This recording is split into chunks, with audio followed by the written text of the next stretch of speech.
नमस्कार दोस्तों, स्वागत है आपका अपने YouTube channel bio hub by Virendra sir पर। दोस्तों, हमने 11th बायोलॉजी के अंदर सेल बायोलॉजी वाला टॉपिक चला रखा था, जिसमें हमने 5 पार्ट पढ़ लिए थे। आज हम सेल बायोलॉजी का छठा पार्ट पढ़ेंगे। छठे पार्ट में आज का हमारा टॉपिक है राइबोसोम। राइबोसोम देखिए, राइबोसोम है ये नग्न राइबो न्यूक्लिक प्रोटीन से बना कणिका में कोशिकांग है। राइबोसोम नग्न होता है, अर्थात राइबोसोम पर कोई झिल्ली नहीं पाई जाती है। राइबो न्यूक्लिक प्रोटीन से बना होता है और कणिका में कोशिकांग है, यानी कण के समय एक कोशिकांग होता है। और यह काम क्या करता है? प्रोटीन निर्माण का काम करता है। राइबोसोम किसका काम करता है? प्रोटीन निर्माण का। इसलिए इसे कोशिका की प्रोटीन फैक्ट्री भी कहते हैं। प्रोटीन फैक्ट्री भी कहा जाता है। किसको? राइबोसोम को। राइबोसोम की जो खोज है वो जॉर्ज पैलेड ने 1953 में की, तथा ये तो खोज की और नामकरण भी जॉर्ज पैलेड द्वारा किया गया। खोज भी जॉर्ज पैलेड द्वारा की गई और नाम भी राइबोसोम किसके द्वारा? जॉर्ज पैलेड द्वारा दिया गया। पादपों में ये जो राइबोसोम है, ये वे कोशिकाएं जो मेरिस्टेमी होती हैं, अर्थात विभाजनशील होती हैं, उनमें राइबोसोम संख्या में अधिक पाए जाते हैं। ये जो राइबोसोम है वो प्रोकैरियोटिक प्लस यूकैरियोटिक दोनों प्रकार की कोशिकाओं में उपस्थित होता है। इसलिए इसे सार्वभौमिक कोशिकांग भी कहते हैं। क्या है? राइबोसोम प्रोकैरियोटिक व यूकैरियोटिक दोनों प्रकार की कोशिकाओं में उपस्थित होने के कारण से सार्वभौमिक कोशिकांग भी कहा जाता है। मानव की जो परिपक्व आरबीसी होती है, परिपक्व आरबीसी में ये राइबोसोम नहीं पाया जाता।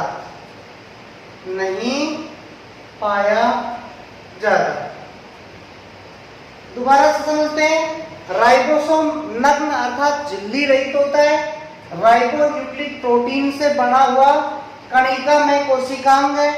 प्रोटीन निर्माण का काम करता है। इसे कोशिका की प्रोटीन फैक्ट्री कहा जाता है। जॉर्ज पैलेड ने 1953 में इसको खोजा व इसका नामकरण किया। यह प्रोकैरियोटिक व यूकैरियोटिक दोनों प्रकार की कोशिकाओं में पाए जाने के कारण इसे सार्वभौमिक या यूनिवर्सल कोशिकांग कहते हैं। मानव की जो परिपक्व आरबीसी होती हैं उनमें राइबोसोम नहीं पाए जाते। इसके अलावा राइबोसोम है, राइबोसोम कोशिका का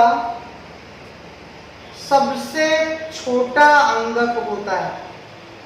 सबसे छोटा अंगक होता है। कौन? राइबोसोम। सबसे छोटा स्मॉलेस्ट जो अंगक है वो कौन है? राइबोसोम होता है। राइबोसोम, भाई ये राइबोसोम है, ये यूकैरियोटिक कोशिकाओं के माइटोकॉन्ड्रिया यानी यूकैरियोटिक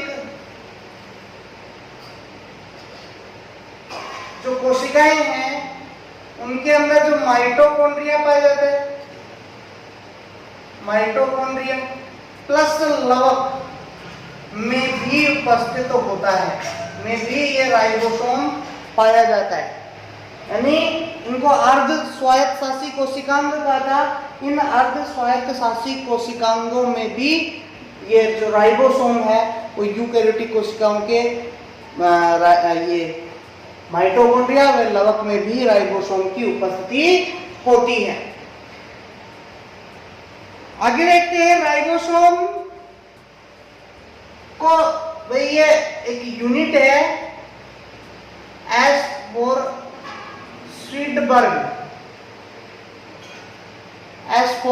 स्वीडबर्ग यूनिट में नापा जाता है। राइबोसोम है वो मुख्यतया दो प्रकार का पाया जाता है, एक तो 70S प्रकार का और दूसरा 80S प्रकार का। दो प्रकार में राइबोसोम मुख्यतया पाया जाता है। ये 70S प्रकार का राइबोसोम है वो दो इकाइयों 50S प्लस 30S से मिलकर बनता है। और 80S राइबोसोम दो प्रकार का है, मुख्यतः 70S और 80S। 70S 50S plus 30S दो उप इकाइयों से मिलकर बना है, और 80S है वो 60S प्लस 40S दो उप इकाइयों से मिलकर बनता है। अगर इनका टोटल करें तो 80, ये 100 हो रहा है, लेकिन ये टोटल ऐसे होता नहीं है। अभी आप सोचो कि ये तो 80 हो रहा है और आपने 70 बताया, नहीं, ये जुड़ती नहीं है। ऐसे ये दो इकाइयां मिलकर के 80S प्रकार की बनाती हैं और ये दो इकाइयां मिलकर के 70S प्रकार का राइबोसोम बनाती हैं। हाँ जी, राइबोसोम की जो उप इकाइयां हैं इनको जोड़ने के लिए, यानी उप इकाइयों को जोड़ने के लिए मैग्नीशियम आयन की आवश्यकता होती है। आयन की आवश्यकता होती है, यानी मैग्नीशियम आयन चाहिए इन उप इकाइयों को जोड़ने के लिए। राइबोसोम है प्रोटीन संश्लेषण का कार्य करने के कारण इसे कोशिका का इंजन भी कहा जाता है। कोशिका का इंजन भी कहते हैं, क्योंकि ये क्या काम करता है, प्रोटीन संश्लेषण का काम करता है। प्रोटीन संश्लेषण का काम करने के कारण राइबोसोम को कोशिका का इंजन भी कहते हैं। राइबोसोम जाति विशिष्ट नहीं होते, यानी ये जाति विशिष्ट नहीं होते, अर्थात कहने का मतलब यह है इन्हें किसी भी जीव में उपयोग किया जा सकता है, किसी भी जीव में काम ले सकते हैं, ये जाति विशेष नहीं होते। राइबोसोम कैसे नहीं होते हैं, जाति विशेष नहीं होते हैं। राइबोसोम का निर्माण, यानी इनका निर्माण किनके द्वारा किया जाता है, तारक केंद्र द्वारा। तारक केंद्र है वो राइबोसोम का निर्माण करता है, अर्थात राइबोसोम निर्माण की फैक्ट्री क्या है, तारक केंद्र को राइबोसोम निर्माण की फैक्ट्री कहते हैं। फैक्ट्री कहते हैं, यानी तारक केंद्र द्वारा राइबोसोम का निर्माण किया जाता है। राइबोसोम मुख्यतः दो प्रकार के 70S और 80S, ये 2 इकाइयों से 50s प्लस 30s और ये 2 इकाइयों से 60s प्लस 40s। इन दोनों उप इकाइयां इनको जोड़ने के लिए मैग्नीशियम आयन की आवश्यकता होती है। कोशिका का इसे इंजन भी कहते हैं क्योंकि यह प्रोटीन संश्लेषण का काम करता है। राइबोसोम जाति विशेष नहीं होते। क्यों नहीं होते? क्योंकि किसी भी राइबोसोम को किसी भी जीव में काम लिया जा सकता है। निर्माण है, तारक केंद्र राइबोसोम का निर्माण करता है, इसलिए तारक केंद्र को राइबोसोम निर्माण की फैक्ट्री कहते हैं। राइबोसोम निर्माण की फैक्ट्री किसे कहा जाता है? तारक केंद्र को। नेक्स्ट है हमारा साइटोपंजर। अगला कोशिकांग लेते हैं।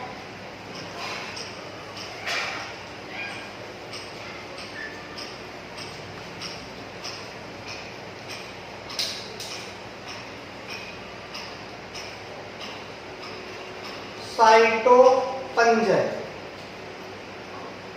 हाँ जी, प्रोटीन युक्त विस्तृत जालिकावत तंतु जो कोशिका द्रव्य में पाए जाते हैं। यानी ये कोशिका है, ये कोशिका द्रव्य में इस तरह के तंतु पाए जाते हैं। किससे बने हुए? प्रोटीन से बने हुए बहुत पतले पतले तंतु पाए जाते हैं जो मिलकर के साइटोपंजर का निर्माण करते हैं। यानी कोशिका के अंदर कोशिका द्रव्य में पाए जाने वाले प्रोटीन के जो तंतु हैं वो मिलकर के साइटोपंजर का निर्माण, ये प्रोटीन के ऐसे तंतु हैं और ये ऐसे मिलकर के एक नेट नुमा संरचना बनाते हैं जिसको हम साइटोपंजर कहते हैं। कोशिका में मिलने वाला साइटोपंजर यांत्रिक सहायता काम क्या करता है? यांत्रिक सहायता करता है, गति में सहायक होता है, कोशिका के आकार को बनाए रखने में सहायक होता है।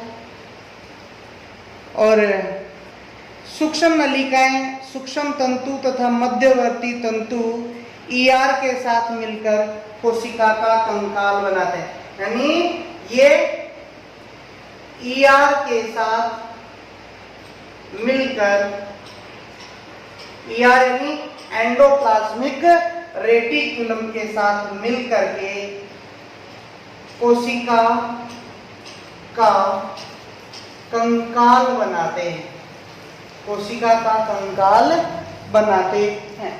साइटोपंजर कोशिका द्रव्य में पाए जाने वाले प्रोटीन के जो तंतु हैं वो मिलकर के साइटोपंजर का निर्माण करते हैं।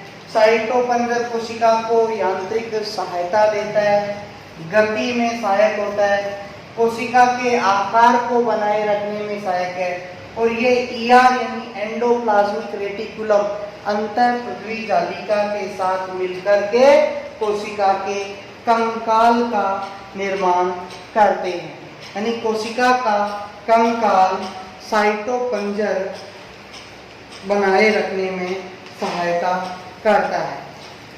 अगला है हमारा सीलिया एवं फ्लैजिला। सीलिया एवं फ्लैजिला, पक्षमाभ एवं कशाभिका, जिनको हम सीलिया व फ्लैजिला कहते हैं। सीलिया एवं फ्लैजिला यानी कशाभ एवं पक्षमाभ क्या होते हैं? यानी पक्षमाभ तथा कशाभिकाएं अति सूक्ष्म जीव द्रव्य प्रवर्ध है। यानी ये क्या है? ये अति सूक्ष्म जीव द्रव्य प्रवर्ध होते हैं। ये क्या होते हैं? अति सूक्ष्म जीव द्रव्य में पाए जाने वाले प्रवर्ध होते हैं जिनके ऊपर झिल्ली का आवरण पाया जाता है, यानी इन पर झिल्ली का आवरण होता है, आवरण होता है, इनके ऊपर झिल्ली पाई जाती है।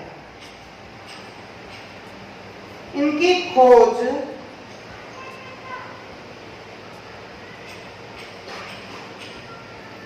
एंजेलमैन द्वारा की गई।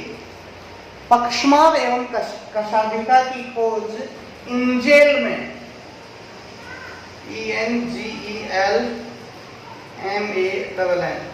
एंजेलमैन द्वारा इनकी खोज की गई।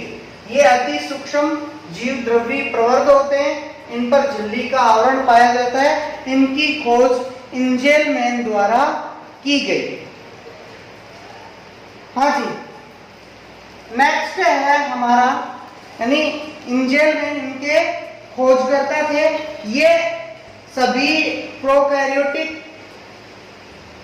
के अलावा यूकैरियोटिक कोशिकाओं में पाए जाते हैं। ये सभी प्रोकैरियोटिक और यूकैरियोटिक कोशिकाओं के अंदर पाए जाते हैं।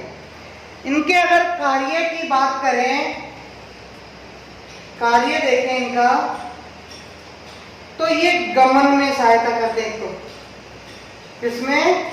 सीलिया एवं फ्लैजिला किसमें सहायता करते हैं? गमन में सहायता करते हैं। इसके अलावा भोज्य पदार्थों के वितरण में ये सहायता करते हैं। इसके अलावा कोशिका को वायु की उपलब्धता यानी भाई जैसे इनके ऊपर ऐसे प्रवर्ध पाए जाएंगे तो ये क्या करते हैं? वायु की उपलब्धता को बनाए रखते हैं, ये हिलते रहते हैं, वायु की उपलब्धता को बनाए रखने का काम करते हैं। इसके अलावा अंडवाहिनी में जो सीलिया होती हैं, अंडवाहिनी में जो सीलिया होते हैं वे अंडे को गर्भाशय की ओर, ये क्या करते हैं? अंडे को गर्भाशय की ओर गमन कराने में सहायता करते हैं,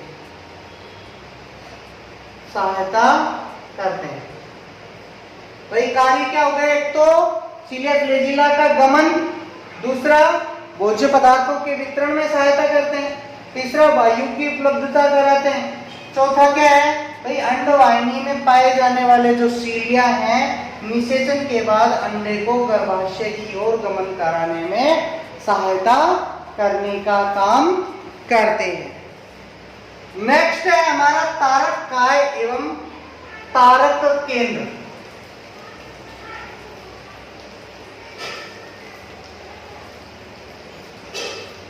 तारक काय एवं तारक केंद्र, तारक काय और तारक केंद्र। हाँ जी, ये केंद्रक के समीप कोशिका द्रव्य में पाए जाते हैं। कहां पाए जाते हैं?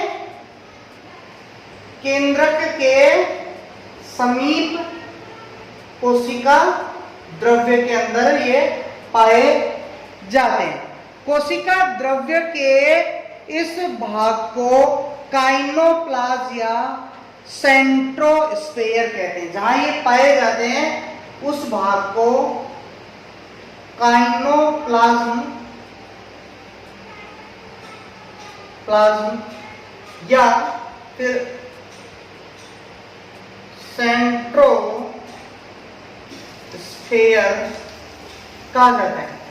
यानी ये कहां पाए जाते हैं? केंद्रक के समीप कोशिका द्रव्य में, जहां इनकी उपस्थिति होती है उस क्षेत्र के कोशिका द्रव्य को अपन काइनोप्लाज्म या सेंट्रोस्फेयर कहते हैं। काइनोप्लाज्म तथा सेंट्रियोल से बनने वाले कॉम्प्लेक्स को, किस किस को? काइनोप्लाज्म प्लस सेंट्रियोल।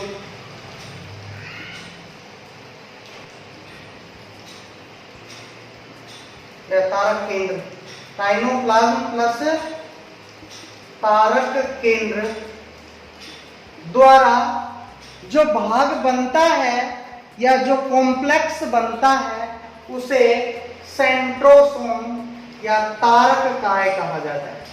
तारक काय कहा जाता है।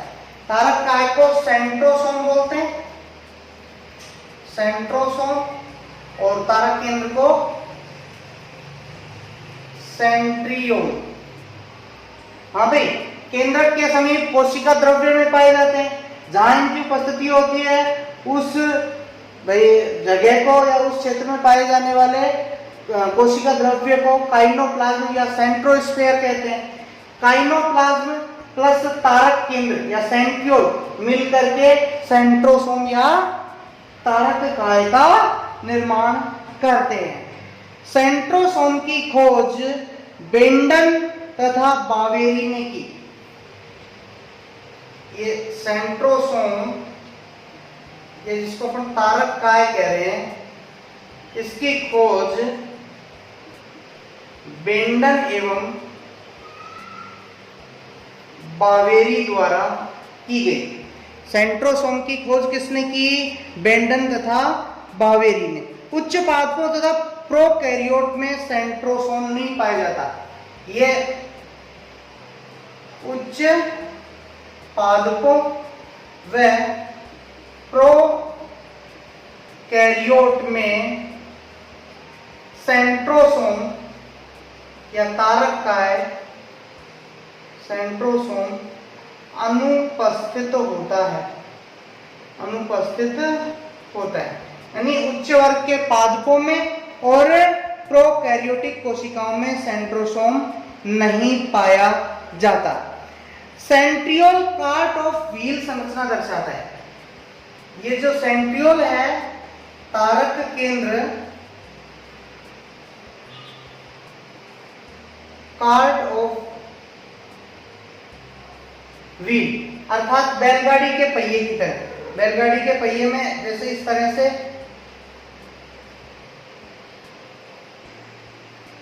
आरे लगे होते हैं, इस तरह से पार्ट ऑफ व्हील कहते हैं इसको। प्रत्येक तारक केंद्र में भाई जो तारक केंद्र है, इसको अपन ने क्या कहा? Part of wheel. और प्रत्येक तारक केंद्र में ये आरों की संख्या कितनी होती है? 9 होती है। 2 4 6 हो गए, 7 8 और ये 9 होती है। कार्ड की जो संख्या है कितनी होती है? 9 होती है। नेक्स्ट हमारा जो टॉपिक है, भाई क्या काम होता है, कार्य क्या है तारक का है और तारक केंद्र के क्या क्या कार्य है। तो अगर हम इनका कार्य देखें, कार्य तो जंतु कोशिकाओं में तारक केंद्र कोशिका विभाजन में काम आता है। ये जंतु कोशिकाओं में, जंतु कोशिका में ये क्या काम आता है? कोशिका विभाजन में काम आता है। कोशिका विभाजन में काम आता है। जंतु कोशिकाओं में एक तो ये कोशिका विभाजन के अंदर काम आएगा। दूसरी बात, हाँ भाई, कोशिका के 2 ध्रुवों के मध्य तर्कु तंतु व्यवस्थित करता है। यानी तर्कु तंतु का निर्माण करता है। तर्कु तंतुओं का निर्माण इनके द्वारा किया जाता है, तारक केंद्रों के द्वारा किया जाता है। तारक केंद्र कोशिका विभाजन के समय विभाजन तल को निर्धारित करते हैं। ये विभाजन के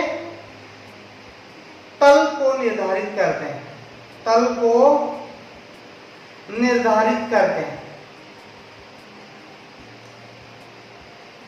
हाँ भाई, तारक जो केंद्र है एस प्रावस्था में है, ये पुरातन तारक केंद्र से नए तारक केंद्र का निर्माण करते हैं। यानी एस अवस्था में, कोशिका की एस फेज में पुराने तारक केंद्र द्वारा नया तारक केंद्र बनाया जाता है। हाँ जी, तो आज के वीडियो में इतना ही। इस टॉपिक के नेक्स्ट पार्ट हेतु हमारा अगला वीडियो देखें। धन्यवाद।